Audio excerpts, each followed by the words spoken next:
All right, let's talk about something incredibly important: psychological sabotage. We're going to break down exactly how to deal with one of the most confusing and, frankly, damaging types of people you'll ever encounter. You know that feeling, right? You walk away and you just keep replaying the whole thing in your head. You went in knowing your point was valid. You knew something was off, but somehow you came out feeling like you were the one who was wrong. Okay, let's be super clear about this. What you just experienced, that's not a simple disagreement. It isn't a healthy debate. It is a direct assault on your sense of reality. And the person who did it, they didn't win because they were smarter or had a better argument. Nope. They won because they broke your ability to think logically. And today, we are going to learn how to stop that from ever happening again. So first up, let's pull back the curtain on the saboteur's hidden game. You have to know who you're dealing with before you can even think about winning. And this is the absolute core of it. Their goal is not to find the truth with you. Their one and only goal is to twist reality until they're in control of the story. They are playing by a totally different rulebook.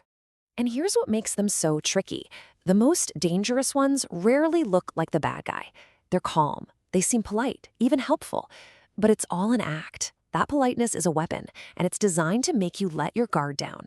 And these are their tools of the trade: gaslighting, to make you question your own mind; deflection, to constantly change the subject; false framing, to twist the context and put you on defense; and of course, selective memory, to just conveniently forget any facts that don't help their case. Every single one is meant to break your mental structure. So this leads to a really important question. If you're a smart person and you know you're right, then why do you keep walking away from these conversations feeling defeated? Well, this right here, this explains everything. It's because you're playing chess while they're just knocking the board over. You walk in looking for the truth, they walk in looking for control. You use logic to build a case, they use logic as a weapon to tear yours down. And while you're trying so hard to explain yourself, they're just busy reframing reality. You are not playing the same game. But you know what? That all changes today. It's time to stop playing their game and start making them play yours. And that's where we bring in something called the logic protocol. It's a super simple 3-layer defense system. We're not getting into complex psychology or emotional drama here. It's just 3 clear, really powerful steps. Okay, so here it is. Step 1, you learn to spot the manipulation while it's happening. Step 2, you take away all the emotional fuel that they feed on. And step 3, you use something I like to call logical anchoring to take complete control of the conversation. All right, time to get tactical. Let's look at how you actually use this stuff in the real world when you're in the middle of an attack. Ah, a classic. Textbook gaslighting. They're trying to dismiss your entire perception of reality, right? Make you feel like you're going crazy.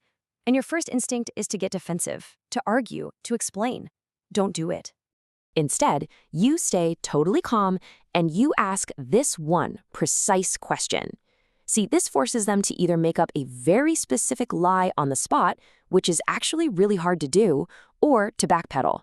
And just like that, you flipped the whole script. Here's another one: a personal attack disguised as a simple observation. The key word there is always. It's a huge generalization, and it's designed to make you feel fundamentally flawed. And again, you don't take the bait. You don't defend yourself. You demand proof. By asking for just one single example, you expose their attack for what it is. It's not a fact. It's just an emotional weapon. Oh, and this one is a masterclass in manipulation. They create this fake consensus out of thin air. It's a trick to make you feel isolated, to make you think you're the only one in the world who sees things your way. This question is so simple, but it completely shatters their whole strategy. I'm telling you, 9 times out of 10, they'll freeze. They can't name anyone specific. And in that moment, their imaginary army of everyone just vanishes. Now, these tactics, they're incredibly powerful, but they all serve a much bigger purpose. They all lead to your ultimate goal, which is actually a really important shift in your own mindset. Seriously, let that sink in. This is everything.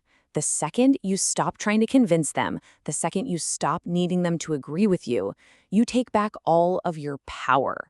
Your goal isn't to win the argument anymore. It's just to protect your own clear-headedness. And you know, one of your most powerful tools for keeping that clarity is this: nothing. After you ask one of your precise questions, You just stop talking. Let that silence hang in the air. Saboteurs count on you to get nervous and fill that silence with justifications. When you refuse to do that, they often just fall apart. So, really, it all boils down to this one simple, repeatable action. First, you anchor the entire conversation to one specific undeniable point.